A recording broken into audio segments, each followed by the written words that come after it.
आप एक बार सोच के देखिए कि 1974 के बाद अगर युवाओं के लिए कोई खड़ा हुआ है तो कौन खड़ा हुआ है? एकमात्र प्रशांत किशोर। एकमात्र ये प्रशांत किशोर है जो वो गांधी मैदान में खड़े होके बापू के प्रतिमा के नीचे न्याय दिलाने के लिए दिन रात अड़े रहे। आप यहाँ पे जो 7 निश्चय कार्यक्रम आप बिहार का देख रहे हैं वो किसकी देन है? प्रशांत किशोर का। आप अगर बंगाल के देखेंगे सरकारें द्वार कार्यक्रम जिसको यूएन में प्राइज दिया गया, वो किसकी सोच थी? प्रशांत किशोर। तो प्रदेश की जनता ने ना अपना तन मन धन लगा दिया था इस विधायक को जिताने के लिए। विधायक बहुत ही गरीब पृष्ठभूमि से आते थे, सबको लगता था कि आएंगे तो उनके दुख में वो खड़े होंगे, उनके दुख सुख में उनका साथ देंगे। लेकिन जिस दिन ये विधायक बना उस दिन उसको समझ में आ गया कि वो अब आम आदमी नहीं रहा है, वो भगवान बन चुका है। देखिए इस वक्त हम माझी विधानसभा में सारण के अंतर्गत आता है और आप जानते हैं कि बिहार में चुनाव है और चुनावी सरगर्मी जो है तेज है। अलग अलग पार्टियां जो है अपने स्तर से बिहार की चुनाव में लगी हुई है। एक जन सुराज पार्टी जो है तिनकोणीय मुकाबले के लिए कमर कस चुकी है। माझी विधानसभा में हमारे साथ अभिषेक तिवारी जी जुड़े हैं जो युवा हैं और युवा सोच रखते हैं। आइए इनसे जानते हैं कि बिहार की युवा, माझी की युवा इस बार चुनाव में क्या अपना मत जो है किस तरफ जो है देने जा रही है। आखिरकार युवा, बिहार की युवा क्या चाहती है इस बिहार विधानसभा को लेकर। जी धन्यवाद आपको यहाँ आने के लिए। मेरा नाम अभिषेक तिवारी है। जन सुराज जो युवा प्रदेश कार्यकारिणी है उसका मैं सदस्य हूँ। सबसे पहले जब आपने ये प्रश्न किया कि युवा किस तरफ है, आप एक बार सोच के देखिए कि 1974 के बाद अगर युवाओं के लिए कोई खड़ा हुआ है तो कौन खड़ा हुआ है? एकमात्र प्रशांत किशोर। एकमात्र ये प्रशांत किशोर है जो वो गांधी मैदान में खड़े होके बापू के प्रतिमा के नीचे न्याय दिलाने के लिए दिन रात अड़े रहे। उनको न्याय दिलाने के लिए, लाठी खाने के लिए, जेल जाने के लिए तत्पर दिखे प्रशांत किशोर। युवाओं का हक उठाने वाले दिखे प्रशांत किशोर। भ्रष्टाचार की बात करने वाले हैं प्रशांत किशोर। हर मुद्दा जो युवाओं को छूता है उसके लिए एकमात्र आवाज़ उठता है वो है प्रशांत किशोर। आप प्रशांत किशोर जी की बात बोल रहे हैं तो युवा प्रशांत किशोर जी तो नई पार्टी लेकर आए हैं बिहार में, तो युवा कैसे भरोसा करेगी? क्या जादू की छड़ी है उनके पास की इस तरह से आप दावा कर रहे हैं? ये बिल्कुल सही प्रश्न पूछा आपने। कहा कि भरोसा कैसे किया। प्रशांत किशोर कोई नया नाम नहीं है। प्रशांत किशोर का जो बैकग्राउंड है, जो हिस्ट्री है वो बहुत पुराना है। वो 2012 में आप जाके देखिएगा तो एक नहीं जितने भी आप भारत के मानचित्र पे जितने भी राज्य हैं, हर राज्य में जो प्रमुख मुख्यमंत्री बने हैं उनको जिताने का काम कौन किया है? प्रशांत किशोर। और ये जिताने तक सीमित नहीं रहा है, हर राज्य में उसकी नीति निर्धारण में किसका रोल रहा है? तो प्रशांत किशोर का। आप यहाँ पे जो 7 निश्चय कार्यक्रम आप बिहार का देख रहे हैं वो किसकी देन है? प्रशांत किशोर का। आप अगर बंगाल के देखेंगे सरकारें द्वार कार्यक्रम जिसको यूएन में प्राइज दिया गया, वो किसकी सोच थी? प्रशांत किशोर। तो प्रशांत किशोर जिताने तक सीमित नहीं रहते हैं, वो पूरे सरकार का दिशा निर्धारण में वो अपनी योगदान सुनिश्चित करते हैं। और उनको आपको भी पता है कि वो अपने भाषणों में, अपनी बातों में बता चुके हैं कि आने वाले समय में हर एक पंचायत का वो खांचा खींच के हमारे सामने प्रस्तुत करेंगे कि हर पंचायत कैसे विकसित हो सकता है। वो ब्लॉक के स्तर की भी बात नहीं कर रहे, वो पंचायत के स्तर की बात कर रहे हैं कि हर पंचायत में किस चीज़ की खेती की जा सकती है, हर पंचायत में कैसे एमएसएमई को बढ़ावा दिया जा सकता है, हर पंचायत में कैसे 10,000 का रोजगार दिया जा सकता है। ये विजन है प्रशांत किशोर का। छोटे मोटे इंसान नहीं है, यूएन से काम करते हुए पूरे अफ्रीका के लिए स्वास्थ्य का निर्धारण करने वाला ये इंसान है प्रशांत किशोर। तो किसी परिचय का भी मोहताज नहीं है और युवा यही रीजन है कि आंख बंद करके भरोसा करते हैं। सर, 2 गठबंधन के बीच राजनीतिक बिहार में होती है और दोनों गठबंधन जो है आमने सामने की लड़ाई लड़ती है। प्रशांत किशोर जी इस चुनौती को और दोनों गठबंधन के जो है लड़ाई को कैसे चुनौती देंगे, कैसे स्वीकार करेंगे? देखिए सीधी सी बात है, आप बोल रहे 3 पार्टी है, 2 पार्टी जहां सटती है सरकार उसी की बनती है। इसका रीज़न क्या है कि जनता के पास कोई विकल्प ही नहीं है। जनता को दिख रहा है सब चोर है, किसको वोट दे, वो मुख्यमंत्री तो वही बनना है। तो क्या हो रहा है, धीरे धीरे जो है जनता का रुझान राजनीति से खत्म होते जा रहा है और वही गिन चुन के कुछ लोग जाते हैं वोट दे रहे। आप देखिए वोट परसेंटेज बिहार का कितना लो रहता है। लेकिन पहली बार ऐसा हुआ है कि प्रशांत के आने से पूरे बिहार में एक उत्साह बढ़ा है और लोगों को सबसे बड़ी बात एक विकल्प दिख रहा है। यही विकल्प का अभाव था जिसकी वजह से हमेशा नीतीश कुमार सत्ता में आते थे और गठबंधन की जीत होती थी। तो इस बार बिल्कुल कमर कस चुकी है बिहार की जनता कि किसी गठबंधन के झांसे में नहीं आएगी, किसी भाजपा के झांसे में नहीं आएगी। एकमात्र विकल्प जन सुराज, एकमात्र विकल्प प्रशांत किशोर। जिस तरीके से माझी विधानसभा की बात कहा जाए तो माझी की जनता क्या चाहती है, माझी की युवा क्या चाहते हैं? आप बताइए। मैं ये आपको एक बात बताता हूँ, माझी की जनता ने ना अपना तन मन धन लगा दिया था इस विधायक को जिताने के लिए। विधायक बहुत ही गरीब पृष्ठभूमि से आते थे, सबको लगता था कि आएंगे तो उनके दुख में वो खड़े होंगे, उनके दुख सुख में उनका साथ देंगे। लेकिन जिस दिन ये विधायक बना उस दिन उसको समझ में आ गया कि वो अब आम आदमी नहीं रहा है, वो भगवान बन चुका है। वो जो ठेके देता है वही जो पुराने लोग थे उन्हीं को ठेका दिया जाता है। आप गली और सड़क का हाल देखिए, आप छोड़िए इधर उधर की बात, माझी में जाइए, माझी ब्लॉक में सड़कों का हाल देखिए। आप जाते तो इतने इतने घुटने भर आपको पानी मिलता है। आप विकास के नाम पे उसके घर के सामने देखिए तो स्थिति, तो आप जानिए जो इंसान को यहाँ माझी की भोली भाली जनता ये सोच रही थी कि गरीब गुरबा है, आएगा तो हमारे साथ खड़ा होगा, वही उन्हीं बुर्जुआ वर्ग में शामिल हो गया, वही धन बल में शामिल हो गया है। और बस नाम का जब जनता की ज़रूरत पड़ती है तो वही CPM का झंडा मजदूर एक हो लेके खड़ा हो जाता है। लेकिन उसको हकीकत तो सब कुछ पता होने के बावजूद एक गरीब के लिए उसकी आवाज़ नहीं उठती है, एक गरीब के लिए वो पीछे नहीं उठता है। और बस जैसे ही चुनाव आएगा इनको वही जाति खाट खेलना है, अगड़ा पिछड़ा करना है, सबको अब बेवकूफ़ बनाना है, बस वही काम है। और आप एक युवा हैं सर, और जिस तरीके से माझी के लिए और पूरे बिहार के लिए आप प्रशांत किशोर जी की बातों को जन जन तक पहुंचा रहे हैं,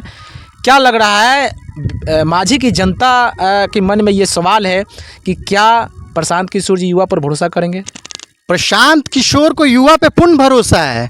प्रशांत किशोर देखिए वो अपनी रणनीति में सबसे ऊपर युवा को रखते हैं। उन्होंने एक जन सुराज वाहिनी बनाई है, उस वाहिनी में केवल और केवल युवा है, 100% युवा है। और वाहिनी में जहाँ तक सुनिश्चित हो पाता है कुछ ना कुछ उनको बेरोजगारी की तरह नहीं रखा गया है कि नहीं आप आइए हमारा झंडा उठाइए, कहीं ना कहीं उनको कुछ सहयोग भी दिया जाता है। तो इस तरह से देखिए पार्टी बनने के साथ ही प्रशांत जी ने कई हजार युवाओं को नौकरी भी दे रखा है युवा वाहिनी के माध्यम से। और भरोसा की बात देखिए कि जब जन सुराज का निर्माण हुआ तो हर पंचायत में 2 से 4 क्लब का बना हुआ है, और हर क्लब में वो युवा जो है उनके भरोसा करते हैं, वो उन पे भरोसा करते हैं। और आने वाले दिन में जब निर्णायक मोड़ में आएगी जन सुराज तो देखिएगा हर गांव हर पंचायत से कैसे युवा उनके लिए खड़े होते हैं। और हमें पूर्ण भरोसा है प्रशांत भी युवाओं के लिए खड़े होंगे। सर तेजस्वी लगातार जनता के बीच में जा रहे हैं और कह रहे हैं कि एक मौका हमको दीजिए, हम जो है बेरोजगारी जो है वो मुद्दा हम हटा देंगे, नौकरी जो है पूरा नली की तरफ बहवा देंगे बिहार में। क्या लग रहा है? तेजस्वी जी को जीडीपी का पता नहीं है, जीडीपी दर और जीडीपी में अंतर नहीं समझ में आ रहे। वो कह रहे नौकरी बढ़ा देंगे और सारे लोगों को 6-6 हज़ार 5-5 हज़ार 10-10 हज़ार रुपये दे देंगे।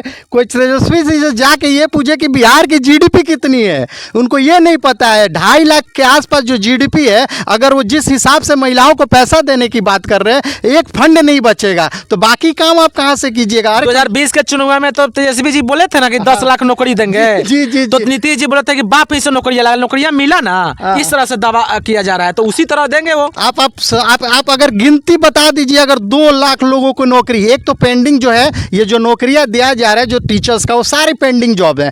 आप नया जॉब तो क्रिएट ही नहीं कर रहे, और उसमें भी 90% यूपी के बच्चे आ रहे हैं। आप केवल ये नीतीश चाचा प्रधानमंत्री बनने के चक्कर में डोमिसाइल नीति खत्म कर दिए, जिसकी वजह से क्या हुआ कि यूपी में ये सब की तैयारी और एग्जाम प्रॉपर रूप से होता था, वहाँ के बच्चे तैयार थे, हमारे बच्चे तैयार नहीं थे। और जिस दिन ये ज़बरदस्ती में बस दिखावे के लिए भर भर के ये लेके आए संख्या में, और इन्होंने नौकरी देने का प्रयास किया, लेकिन 90% जॉब है जो यूपी से आया हुआ है। कहीं ना कहीं जो है एनडीए और नीतीश जी बिहार के युवा के साथ खिलवाड़ की है। अच्छा, जो एक बार ये तेजस्वी कहते हैं कि भाई बिहारी पैदा ही हुए हैं, वो क्या कह रहे हैं कि बाहर में अगर हमारे बिहारी मजदूर नहीं जाएंगे तो बाहर की अर्थव्यवस्था बंद हो जाएगी। तो इनके तो मस्तिष्क में है तेजस्वी के और नीतीश चाचा की कि हम पैदा ही हुए हैं मजदूरी करने के लिए। उनको पता है कि हम बड़े होंगे, 10 क्लास यहाँ से पास करेंगे और फिर पलायन कर जाएंगे। उनको तो पता ही है, वो तो मजदूर बनाने के लिए ही बने हुए हैं, तो उनको कोई मतलब नहीं। बिहार में अभी मोदी जी आए थे, एक तरफ जो है जम्मू कश्मीर में जो है जिस तरीके से आतंकवादी द्वारा जो है हमला किया जाता है,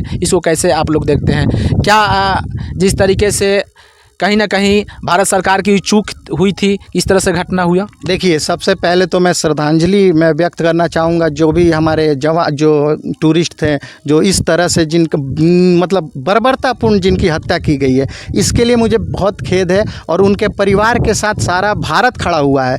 दूसरी बात, सरकार के साथ भी हम खड़े हुए हैं, उसके हर निर्णय में साथ है। लेकिन सबसे बड़ा प्रश्न ये उठता है कि यही मोदी जी थे जो चिल्ला चिल्ला के 2014 के पहले कहते थे कि अगर घाटी में एक भी आतंकवादी अंदर आ रहा है तो वहाँ के सैनिकों का नहीं बल्कि दिल्ली की सत्ता पे बैठे लोग उसके कसूरवार हैं। तो सबसे बड़ी जो दिक्कत आती है पता है कब? जब दिल में दुख होता है, जब इतनी बड़ी बड़ी घटनाएं, पुलवामा जैसी घटनाएं हो जाती हैं, इतने लोग मारे जा रहे हैं और हर दिन जो है सैनिक का कहीं ना कहीं देखिए वहाँ पे शहीद हो ही रहे, उसके बावजूद एक जवाबदेही सुनिश्चित नहीं हो रही है। तो दावा तो किया जा रहा है कि हमने पानी बंद कर दिया, हमने कई ऐसे जो है पाकिस्तान से जो आवाजाही थी, हमने पाकिस्तानियों को निकाल रहे हैं, इस तरह से दावा किया जा रहा है। ये बस एक छलावा है। आप सोचिए, जब आप अगर सही निर्णय लेंगे तो आप इजराइल की तरह निर्णय लेंगे। इजराइल ने चौक कर दिया पूरा का पूरा फिलिस्तीन गाजा। अगर इनमें इतना ही पावर है तो एक बात बताइए, आतंकवादी किसके बच्चे हैं? फौज के बच्चे हैं। आप कितने भी आतंकवादी को ढूंढ के मारिएगा, 10 मारिएगा, वो 20 पैदा करेंगे। जिस दिन पाकिस्तान के सेना पे हमला होगा, जिस दिन हम पाकिस्तान को चौक कर देंगे, अगर उनको सर्जिकल स्ट्राइक करना है तो वहाँ के पावर ग्रिड पे आप सर्जिकल स्ट्राइक कीजिए। आपको अगर सर्जिकल स्ट्राइक करना है तो वहाँ के एयरबेस को पे सर्जिकल स्ट्राइक कीजिए। आपको अगर स्ट्राइक करना है तो उसके नेवल पे स्ट्राइक कीजिए। किस तरह से निस्तो नाबूद कर दिया है पूरा का पूरा इजराइल ने। अगर आप में दम है बदला लेने का और सही मायने में चाहते हैं कि एक भी निर्दोष आने वाले दिन में कश्मीर में न मरे, तो आपको टेक्टिकल सर्जिकल स्ट्राइक करना है। ये हवाबाजी में नहीं कि हम घुस के मारेंगे और ये करेंगे। हम आपके साथ हैं इस चीज़ के लिए भी, लेकिन इस बार आपको ठोस कदम लेना होगा और पाकिस्तान को हर तरफ से चौक करना होगा। चाहे वो व्यापार की बात हो, चाहे उनके पावर ग्रिड की बात हो, चाहे उनकी आर्मी हो, नेवी हो, एयरफोर्स, पूरी तरह से जब तक उनको निस्तो नाबूद नहीं करेंगे तब तक ना तो पाकिस्तान मानने वाला है। और आप बस चुनावी ये जुमलों के टाइम में कहते रहेंगे कि मेरा 56 इंच का सीना है, मेरा 52 इंच का सीना है, तो कुछ नहीं बदलने वाला है। इसके पहले भी आपने कुछ अगर ठोस निर्णय लिए रहते तो आज ये जो टूरिस्ट हमारे मरे हैं वो कभी नहीं मरते। कहीं ना कहीं राजनीति हो रही है, 100% राजनीति हो रही है। हम लोग तो जो लोग हैं हम तो पूरे साथ हैं, लेकिन राजनीति केवल और केवल बीजेपी करती है। अगर राजनीति की बात नहीं होती तो देखिए किस तरह से मीडिया पे ये हिंदू और मुस्लिम में भी बांटने का प्रयास कर रहे हैं। मैं ये नहीं कह रहा हूँ कि कट्टरपंथी नहीं है कट्टरपंथता है, लेकिन हमें उसे दूर करने की आवश्यकता है। कश्मीर में जो लोग हमारे साथ थे, जो कश्मीरी हमारे मदद किए, उनका भी नाम लेने की ज़रूरत है। और मैं सरकार से ये आह्वान करना चाहता हूँ कि वो पहलगाम में एक जो हमारे सही मरे हैं टूरिस्ट, उनके लिए एक स्मारक बने और हर साल वहाँ पे हम जाएं, उनकी याद में एक मतलब वहाँ पे अच्छे बड़े स्तर पे, विश्व स्तर पे सबको जगाने का काम किया जाए कि किस तरह से पाकिस्तान हमारे ऊपर वार कर रहा है। चलिए, बहुत बहुत धन्यवाद सर। जी बहुत बहुत धन्यवाद। मैं आशा करता हूँ कि आपका चैनल फले फूले और ये भी आशा है कि आने वाले दिन में जन सुराज जो यहाँ की जो गरीबी है, बेरोजगारी है, अशिक्षा है, उसको दूर करने में सहयोग दे। बहुत बहुत धन्यवाद।